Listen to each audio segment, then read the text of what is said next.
reason. But now, our genius, Oliver in the corner there, has sussed it, haven't you, Oliver? Yeah. I'm looking for reassuring noises. So, welcome. That's the main thing. I know a lot of you have come a long way, and I've been involved in trying to organize some of your journeys and visas, and we still have Dr. Shukla, who is coming from India, who has been the victim of a courier. His visa was processed, and he sent his. It was then taken by the courier, left in the depot. He sent his personal assistant, but they didn't have enough ID to get the visa, so he's lost another day. It's one of those kind of things. But I can only assume you've all had some kind of version of this to get here, and I'm just really grateful that we have people from 13 countries. That's amazing. I mean, the telly can't see here, but I can pretend there's thousands of you. But given that, still to have people from 13 countries is very impressive. Thank you for taking the time and the effort and the expense to join us and hear some people trying to speak English. And how are you able to understand at this level? What was that question? What did he say? You're okay. Okay, I'm not going to worry about it then. So, I think you will have all seen the timetable. The basic trajectory of the conference is today and tomorrow we're going to learn a little bit about what people have done in the past. And the words that I've put to this trajectory is you go faster alone and you go further together. And I think this is something that Gandhi said, but I don't think he started it, if Wikipedia is to be believed. But we'll look on Sunday for those who are interested to see if we can work together. I didn't get around to saying about phones. That's third on my list. Do you mind if I keep it on? If you can keep it on quiet, that's fine. Yeah. I should meant to put it on silent. Yeah, no worries. We get to find out what your favourite pop music is, and it can be embarrassing. And, So many people have been working on their own across the world using potentized preparations on plants. And I would say 10 years ago, most of them hadn't heard of each other, a real isolation. Google has been very good for establishing a kind of default community, i.e. people have found that there's someone else doing the same thing. But part of my big wish for this meeting is that we can actually work together. Not an accidental community, but an active, purposeful tribe of people working for the same goals. So we'll hear what some isolated individuals, I'm sure the stories are richer in reality, have been doing tonight, when Dr. Waris will tell us about some work in Pakistan. And you'll have seen that the timetable, we have people speaking tomorrow all through the day until the evening, when we're going to sing, if you want to. There's a choir coming. This is my cunning plan is that when a choir comes, we see what it's like. You know what it's like to sing in the shower, but you just get a few of your mates together, then something special can happen. So, well, you could try that as well. You're watching the wrong bits of the internet, mate. This is going to be the wholesome, I believe. We'll see. Okay, now I must go back to my crib sheet. My name's Mark Moodie. I live just down the road, and for 20 years I've been around these buildings here. This is a mansion in 160 acres. It was built in 1840 when the British were doing unspeakable things to many of you guys, actually. For which, yeah, well, they're doing it to us as well now, which makes it equal nastiness. But there was lots more cash in those days to throw up piles like this from many of the unsavory things that the English were doing 150 years ago. One of the savory things they were doing was spreading homeopathy. So there's a little bit to be thankful for.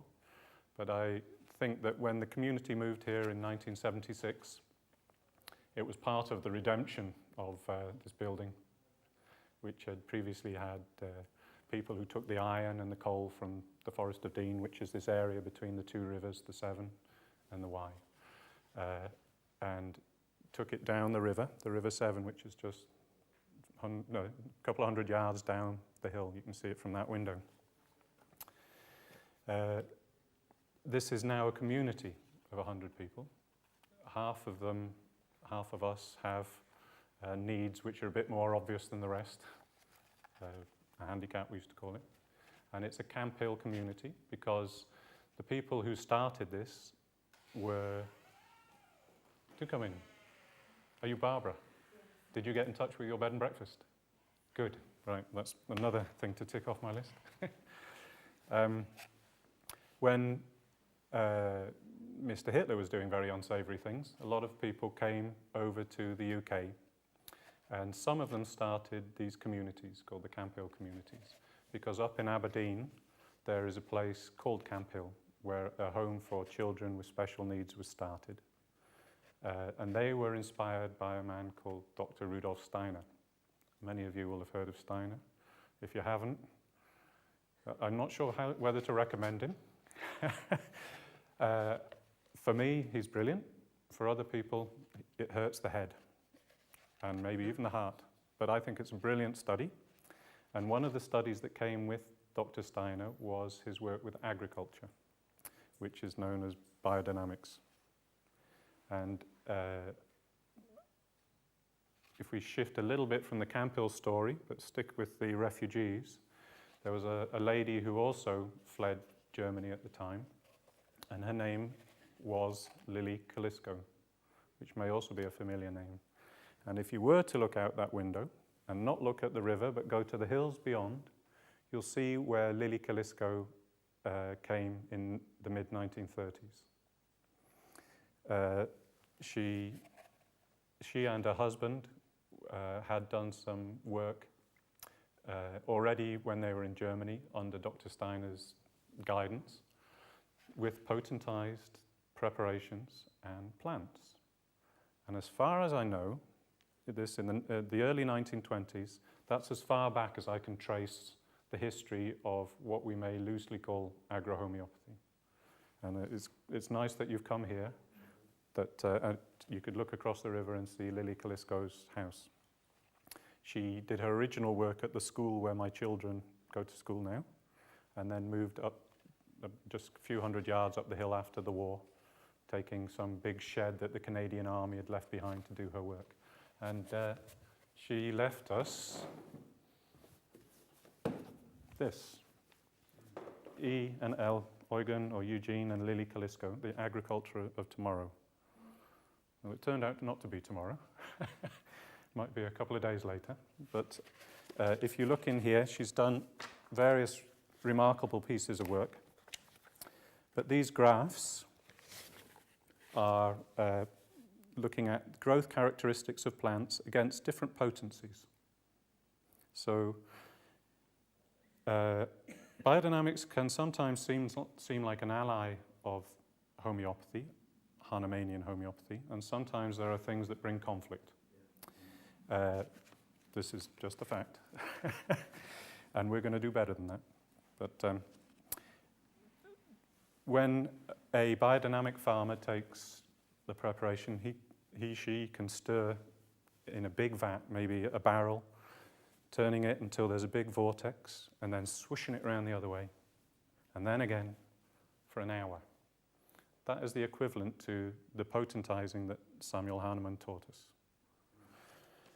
What Lily has done is to take the potencies, potentized up the steps like Hahnemann taught, but with some of the preparations that Steiner gave us. And so this is the first work that I'm aware of that brings together Hahnemann's homeopathy, Rudolf Steiner's biodynamics, and if you can get hold of this book or download it, it is downloadable, you will see the amazing, can't say it enough times, work that Lily did.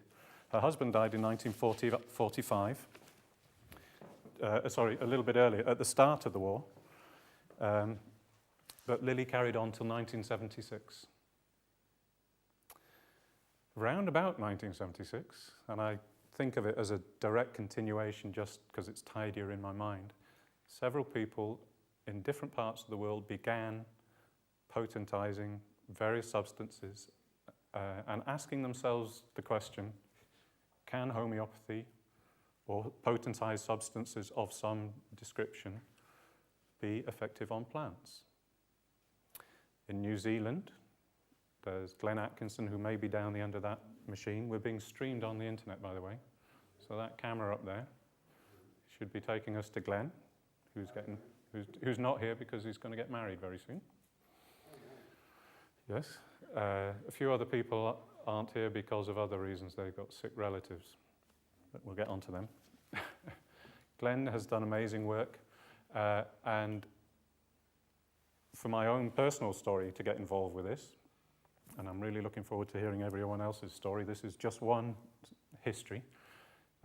When he did some work with apples in the North Island of New Zealand, I became really, really interested because my background is as a scientist, as a skeptic, and there's a built-in problem with homeopathy and the kind of science I was taught as a kid. And there's one little point in the dilution from a mother tincture to the high dilutions, which is known as, well, we can call it Avogadro's point, or the Low-Schmidt number.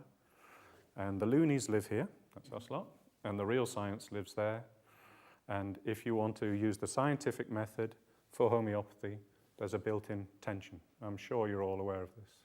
Is anyone not aware of this? Because I'm taking a certain amount for granted in what you understand about homeopathy. I know you do, you've been doing it for 1,000 years. But I'm going to tell you just in case, I'm not sure everyone knows. If we were to make a homeopathic preparation, we would take a herb, let us say nettle, and we would steep it in alcohol and water, and that would make a mother tincture. And if we took 1 ml of that, and we'll say 99 ml of fresh, clean alcohol and water, and put those together and shook them, we would have the first potency. Of that second bottle, there's the tincture, here's the second bottle. If we take 1 ml of that and another 99 fresh alcohol and water and shake, we got the third potency, and we can go on and on and on. When we get to the 12th or 13th of this 100-fold dilution, we hit the brick wall with the material scientists. That's how it is. They say it can't be, it's not possible. Any effects that can possibly happen are placebo, i.e. you're trying to please your doctor, you're a middle-class neurotic, and just having a cup of tea and a chat has made you better. There's no physiologically active thing. There can't be. How stupid can you possibly be to believe there is? That's fine. That's an opinion. In this room, we have experience beyond the impossible. So what do?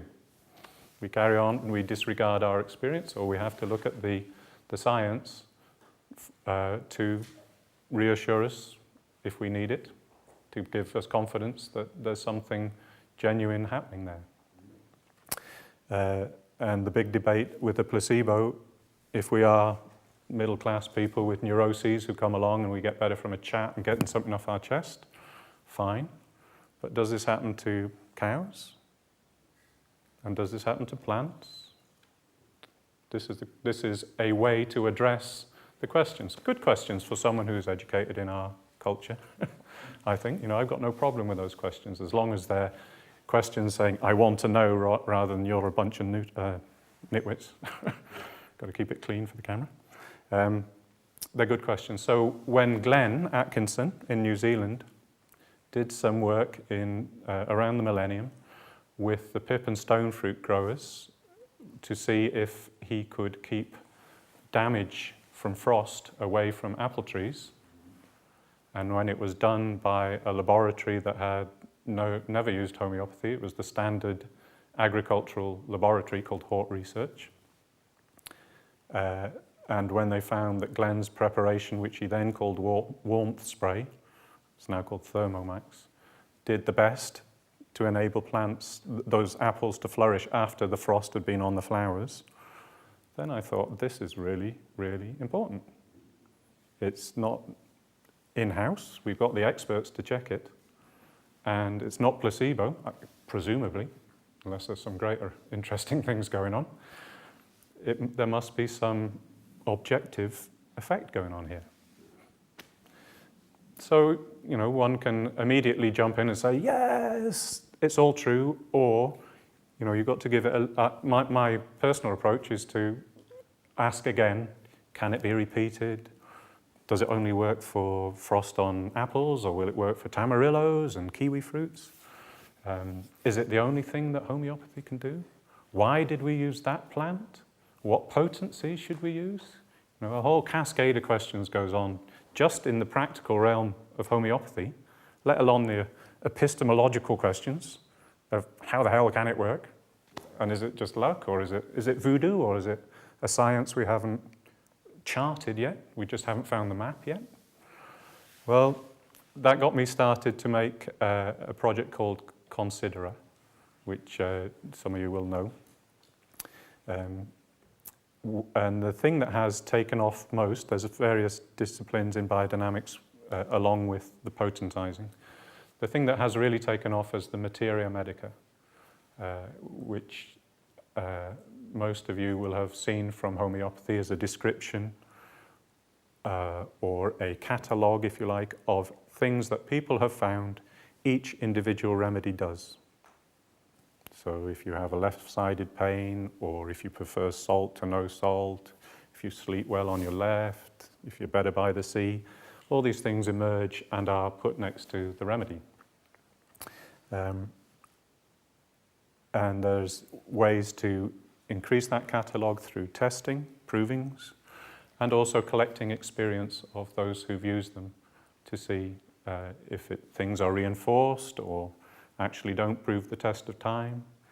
This is the process by which the materia medica grows. So my input is to make a materia medica that anyone who can handle computers can add to at any time, so that the people who come after us or later in our development, we will have a basis from which to build.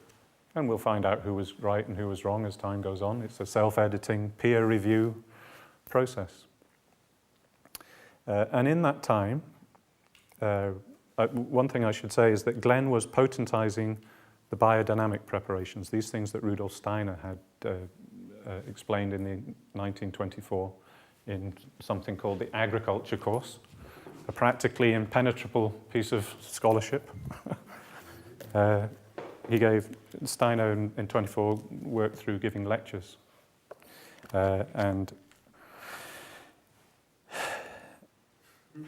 rather than the empirical process of try it and see what works, reject the things that don't and keep the things that do, he worked out of insight or opinion or his own discoveries, and said, from what I get about life, the universe and everything, this is going to work. Go off and try it. And Lily Kalisko and co. were the people who tried it. And the fact that most of these books are to do with biodynamics here shows that in the time since 1924, people have pursued those questions. What works? What doesn't? If it works, how does it work? What is complementary, or what hinders it from working? And a little bit like homeopathy, I dare to suggest, because Steiner was such a great fella, certain dogmas build up. You know, it's hard to find your freedom when such a big force starts off a discipline. A little like Hahnemann and homeopathy, I would dare to suggest. So there have been people since 1924 who've developed original activity, like Hugo Eber, and even Glenn receives huge amounts of opposition from daring to potentize these things in a Hahnemannian way. And I hope he finds that there's also a lot of support coming his way. But anyone who innovates will, at least at the first stage, and I'm sure this is true for almost all of you agrohomeopaths, meet opposition. So, 2002, Glenn gets the results that his warmth spray, Thermomax, has had a beneficial effect on the flowering apple trees when they're taken down to -2 degrees overnight and -4 degrees. And you can plot that, what happened. The problem was that there weren't enough repetitions for statistical significance to be demonstrated. Which is all well and good. It was just a little test, to do a full test which goes right the way through the scientific process, does enough repetitions to prove that it's working, is expensive. This was a small test by the pip and stone fruit growers to see what was good enough. They weren't trying to nail it once and for all and say, this is all we need. They were saying what works, what's out there, what looks best of the ones that's available. If we stick with Glenn's story, it seems to me that we can say that this was no fluke because he's been used every year since, not just in New Zealand, but also in Chile, because a lot of the kiwi fruit growing has moved over to Chile, and various other countries. Australia it's doing quite well in, and seems to meet its limit round about -4, 5, 6. If the frost gets much more than that, it's not able to really help. So, at the same kind of time as I was saying to Glenn, okay, I really want to know more, prove it, show me, what's your best trick, because he had various other things tested, I found out about other people. I heard about Dr. Waris, who just in an article that I read in the Hindustani Times, I think, said, I have 99.9% ability to deal with all the problems in cotton. And unfortunately, I think maybe because your ability to deal with email wasn't so good, we lost contact for a while. But Dr. Waris will come back into the story very soon. I found out about a man in Texas called Greg Willis, who sent a very special greeting to support this weekend. If anyone wants to read it, it's on the website. And I found about a man in Italy called Enzo Nastati. We'll hear a bit more about him tomorrow. Some phenomenal things he's done. Again, with assistance from the universities, students testing, preparations, who are doing things that really would seem impossible, like removing lead from the verges of the motorways. He's a native of Trieste, which is in the top right-hand corner of Italy. So the main highway over to Slovenia, they were doing tests of the foliage, the topsoil and the subsoil, prepared with some of Enzo's sprays. I won't say too much. Other things like taking diesel from groundwater. Really just almost too big to take in. I can imagine tinkering with a plant in a little bit, but to think there was all these possibilities. Using remedies. Using potentized remedies, yeah. Yeah, some of them, well, he's a big long story, and Marios is going to tell us a bit tomorrow. Maybe for the general part, you said that you talk about it, but I just think of the Greek experience. Okay, so tomorrow Marios will talk about what happened in Greece. So that means I won't be stealing his thunder to tell you a little bit more. But, yeah, it's a poison chalice, actually. What do I say? Like Dr. Steiner, it's worth, I think, for you all to have a look at Enzo's work. He has a community in North Italy, in Udine. Do you know him, Alfio? Okay. Okay, well, I'll look for... He's very close to your house? Okay. Okay, well, he's done remarkable work looking at what it means, what is a homeopathic preparation. Is there a connection with alchemy, which I know Hahnemann denied at various different times, but I think it's undeniable. Some of the things that go through, like Hepar sulf, and Enzo came here and gave a 5-day course and looked at why in trituration of making an insoluble preparation, would you take 20 minutes to grind and then add some more sack-lac and grind again for 20 minutes? Why not throw the whole lot in if you're going to grind it for an hour? What are you doing? Well, this makes sense from the discipline of alchemy, much of which what we hear is sort of a decadent, foolish version, like Harry Potter and making gold and stuff. But, like almost all these things, there's a core to it which is genuine. So Enzo followed this along and therefore could do things that are deeply esoteric in their explanation and immensely practical in their application. And maybe we have to go there. Maybe we do have to jettison academic credentials because no one's going to take us on board with that as our project. Hey, we're going to revive alchemy and cure the world. Yeah, here's bye-bye, cheerio, there's the door. Who else did we find out? So I found out about Dr. Moodie in Andhra Pradesh, who has done 30 years of research. Dr. Moodie was a homeopathy student who had a flat with a balcony with some roses on the front. And he watered a few of these plants before he went on holiday, presumably for a break in his studies. And when he came back, only one was alive. And he thought, that's interesting, and checked what he'd watered that one with. And that developed into probably 40 years of research now.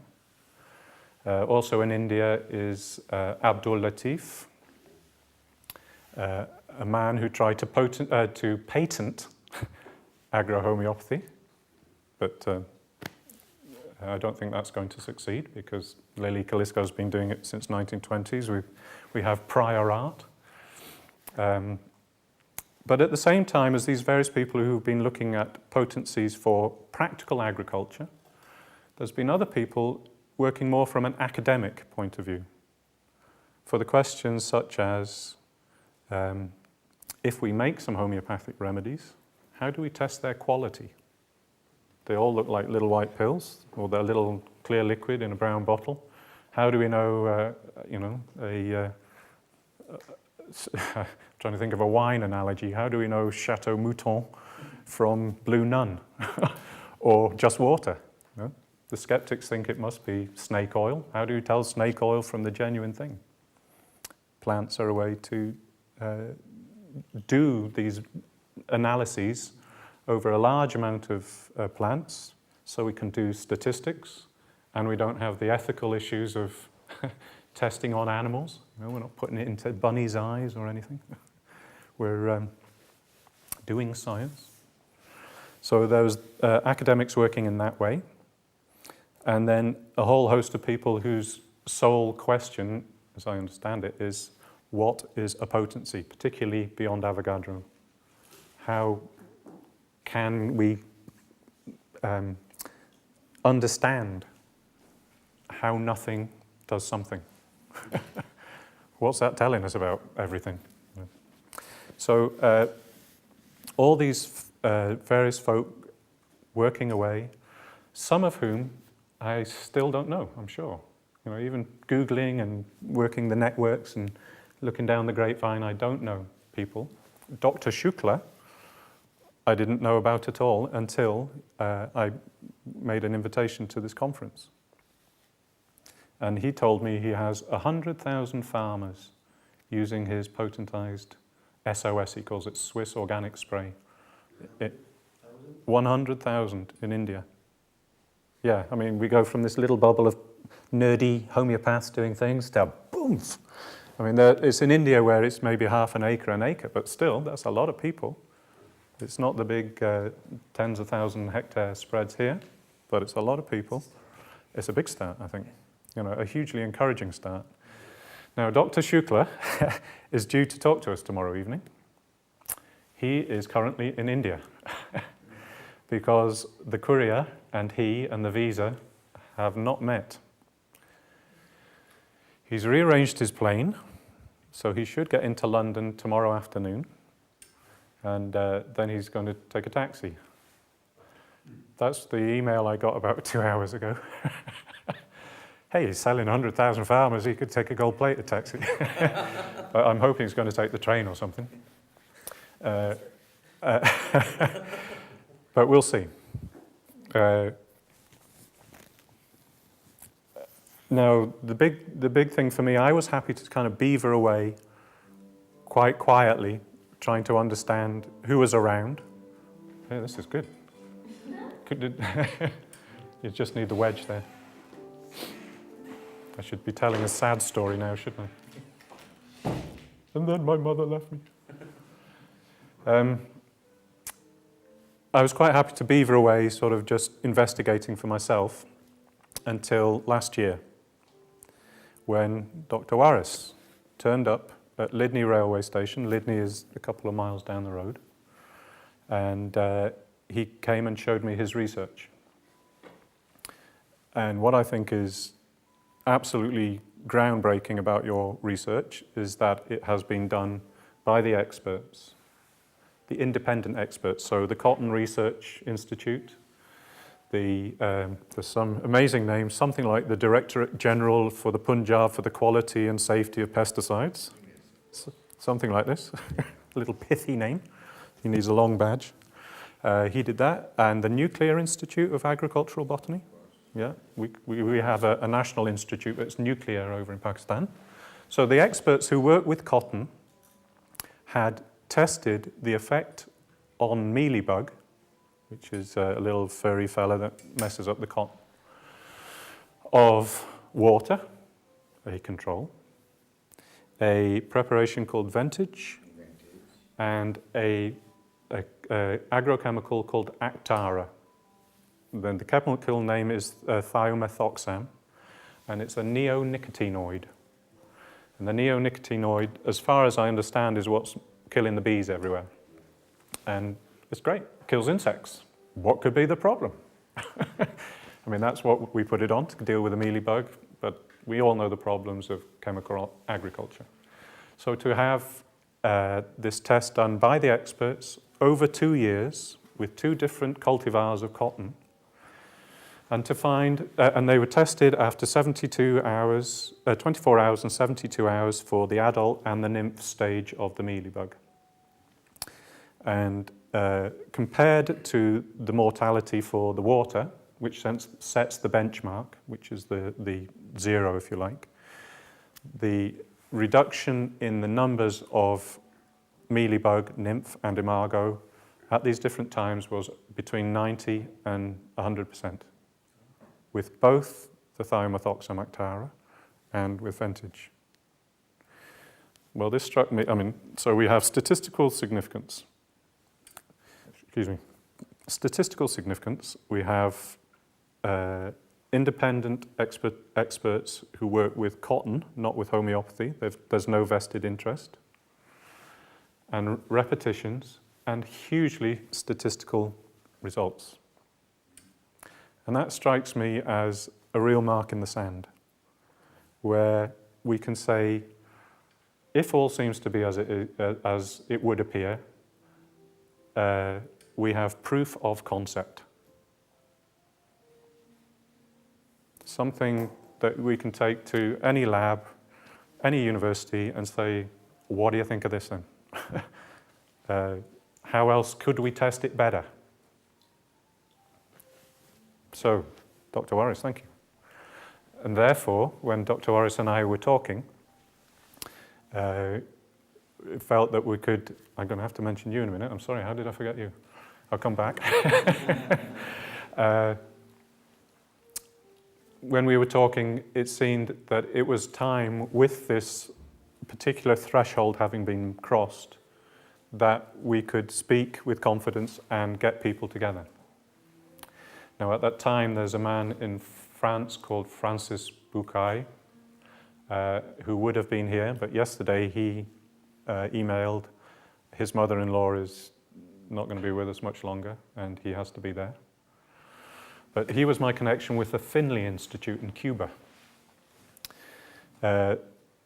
Many of you will be aware that recently there was a similar kind of mark in the sand or threshold with human homeopathy, where there was inoculation against Weil's disease, leptospirosis, because as the hurricane season comes through Cuba, all the drains surcharge, there's muck everywhere, and people running around and cut glass, and people get cut, the Weil's disease spikes. Epidemiologically, you get a spike in the incidence of Weil's disease, which isn't to be messed with, a serious disease.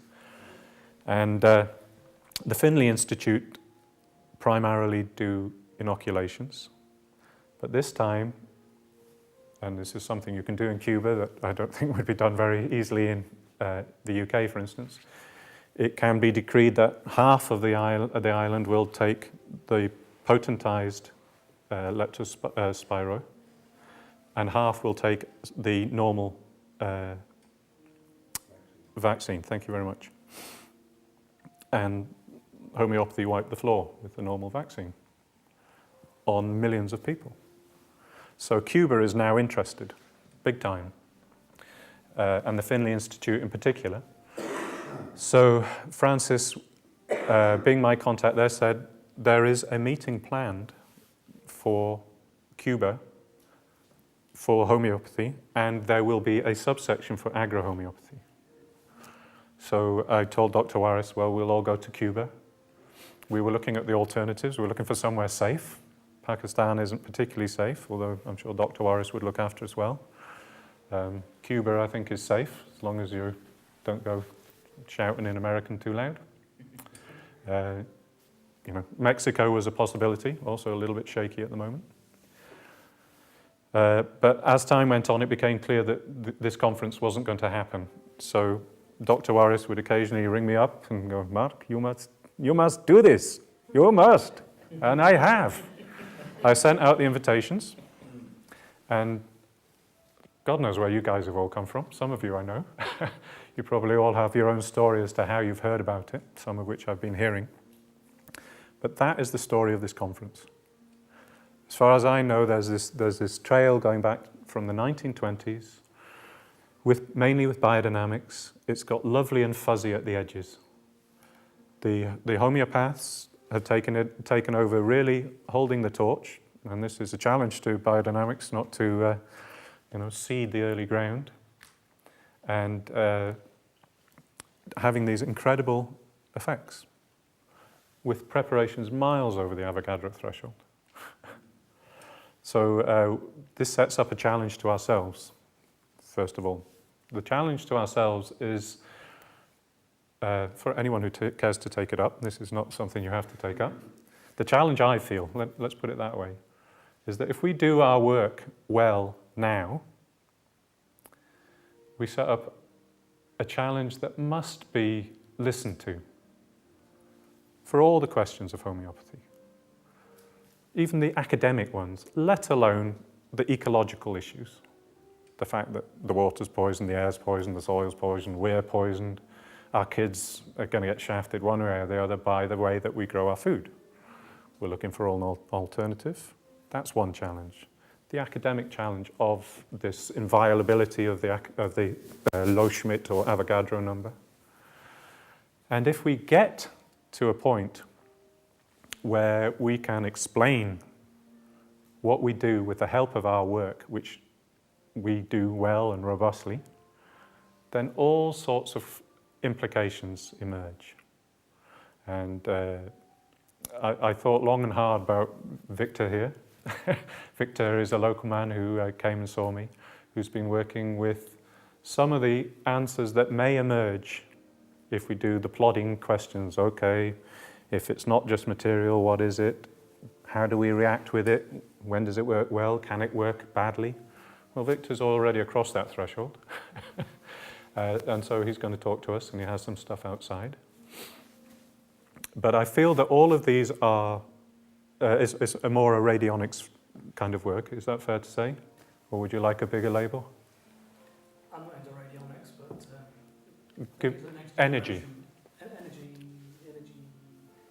consciousness. Okay. There's all these questions. We'll have these reverberations into such fields, and so I'm glad you could join us.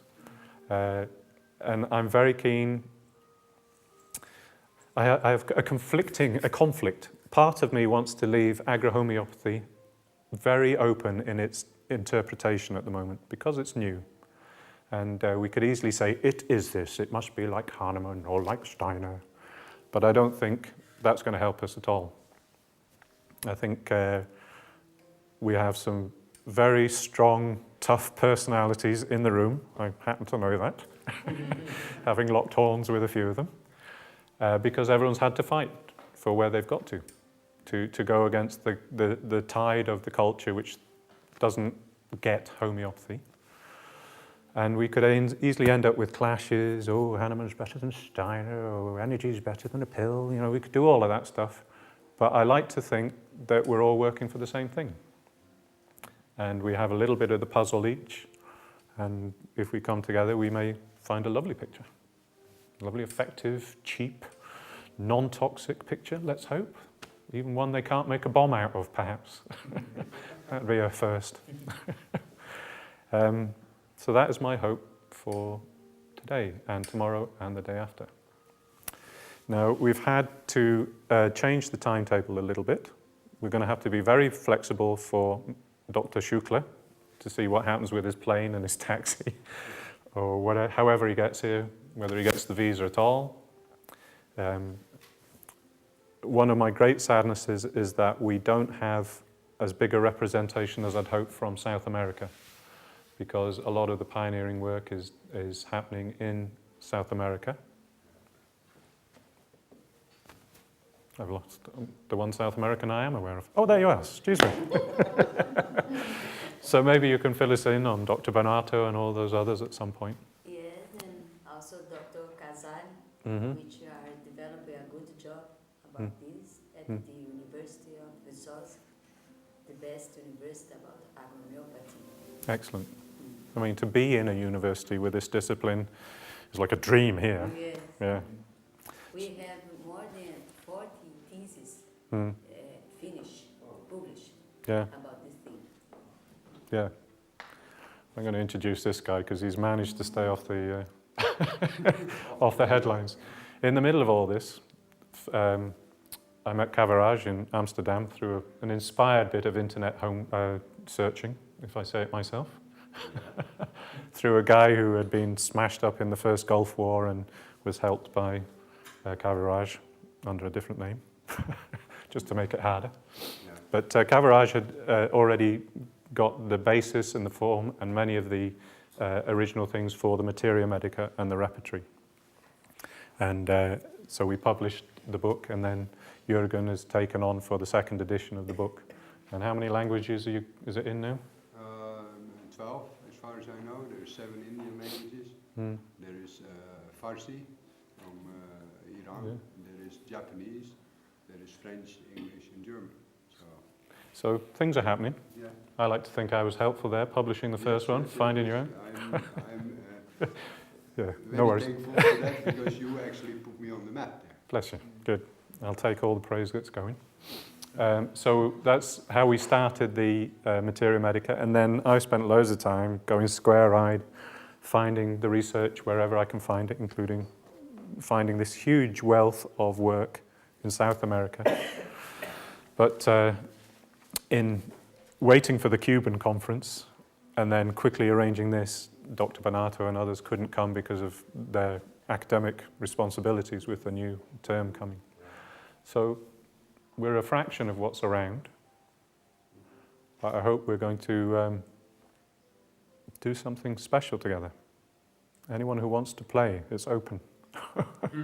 And I hope we'll learn a lot. And I should go to my notes to see what I meant to say, because I just got ranting, didn't I? Oh yes, so I was starting to welcome you.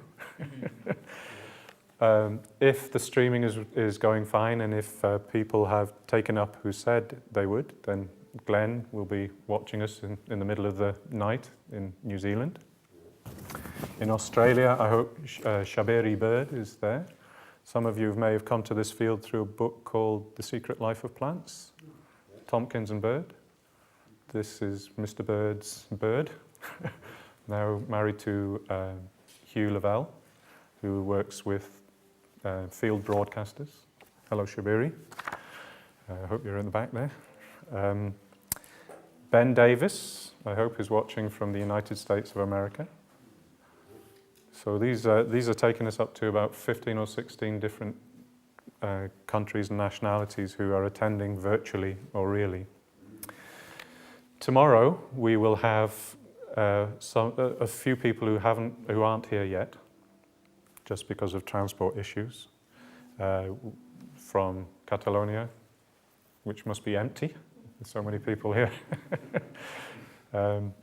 And Claudia Scher will be here from the Hiskia Institute, who've been working with things. I only know a little bit about how they're testing their cancer remedies made from mistletoe, but other things it seems like. I had hoped we would have people from Bodensee, Lake Constance, and on the Swiss-German border, where there's a company called Biplantoll. And Glenn and I went to see them because they did some of the early work when Germany was really suffering with the acid rain. And they had great success with their remedies on the trees there. And there's others that I've probably really insulted by leaving out, just like I almost left you out, Kaviraj. But there you go. I remembered some of your names. That's a miracle already. Welcome to the skeptics. I think we learn a lot from the skeptics. Those questions are good ones, and we hone ourselves in meeting those questions. Because I'm personally very influenced by Rudolf Steiner, I have a kind of world view in which homeopathy and agrohomeopathy is at home. But I realize that for most of the skeptics there isn't that model, and it's the intelligent people who are actually well educated saying, well, it can't be, matey. And we have to sharpen ourselves on that friction and that opposition. So welcome, if there's any skeptics in the room. I guess part of most of us maybe are skeptic, but there's some dedicated skeptics. And they're very welcome. We've done the history, we've done Lily Kalisko, faster alone, further together. The other thing... Speaking about the history, actually from Bunninghausen, in his lesser writings, that's Hahnemann's time, he is writing a little story about whenever he makes a water remedy for people, he throws the rest to his plants, and he says, oh, and they do very well with that. Oh, you found that finally? Yeah. Oh, good. That's actually also in the book. Good. Yeah, and then he says in the lesser writings that he is planning to do a series of tests because he was a botanist. Yeah. He was a farmer, wasn't he? Yeah. And he was planning to do a series of tests and write a book about it. I have asked in Stuttgart if they know anything about it. I never get an answer from them. That's the archive of von Bönninghausen, is it? Yeah. Somebody told me about somebody in the archives who is having direct access, and that I should contact him. And he will search von Bönninghausen's writings to see if von Bönninghausen ever did anything like that. Yeah. Yeah. So before Rudolf Steiner, actually von Bönninghausen was the first. Cracking. Good. So we have a new link, but last time I talked, we couldn't find that the stuff in the archives. No. Yeah. Okay. So there's some work to do. Yeah. Absolutely. Okay. Now, when Greg Willis sent his little note about this event today from Texas, he brought up one good point in amongst many lesser points, and this is that some people have developed businesses here from the work, and there's another strain which is more open source. And I'd like to welcome both, really, because many people, to do any work, any serious work, have had to keep some cards close to their chest, because this is how they feed their kids. And I support that to the hilt. I think it's amazing work that's been done. And while an academic or someone merely curious or someone who just wants to know like me wants to shake and get every little piece of paper out your pocket and check it out. How did you do this? Why did you decide on that remedy for this plant? If you've got things you need to keep to your chest, that's your responsibility. I'm not going to shake you out you keep them to your chest, that's fine. I'm totally up for that. If you want to take me aside and tell me all about it, I'm even more excited. But I've got to respect those folk whose businesses have been developed on their work over many years to hone their art. And you know, if I win the lottery, you're going to get more. But so thank you, Mr. Willis, for that excellent, well-made point. I hope we've dealt with it. Now, there are certain things you have to do when you hold a conference. One is to talk about fire regulations. I'm going to do it as a multiple choice. Okay, if there's a fire, on this side, there's the option to jump in the flames and douse yourself in petrol and laugh. The other option is to get outside. Your choice. That's the fire warning. If we could keep phones off, that would be great. And smoking has to be outside. Unless you're on fire, having jumped into the flames with petrol, then you're allowed to smoke a little bit. You can char yourself as much as you like. I was going to say if you smoke, then you should grow up, but I know Dr. Warris is, has this amazing little weakness. Right, that's all I wanted to say. But I'd be quite interested to hear from you at this early stage anything that you would like to bring, being aware that there'll be talks coming up over the next day and this evening after Dr. Warris, and then this evening, then tomorrow, excuse me, and then we'll sit all together for Sunday. Well, a little bit more about Sunday. I got nothing planned. My only plan is that Dr. Warris is chairman, because it was his idea, and we will, it's open for discussion, for ideas about collaboration. That's the day, the Further Together Day. That's the only stricture I put on it, that I hope that something practical will emerge, not just telling you how clever we've been, but to then forge a way into the future. But if there's anything that anyone would like to bring up now? Yeah, Here we are. I would like to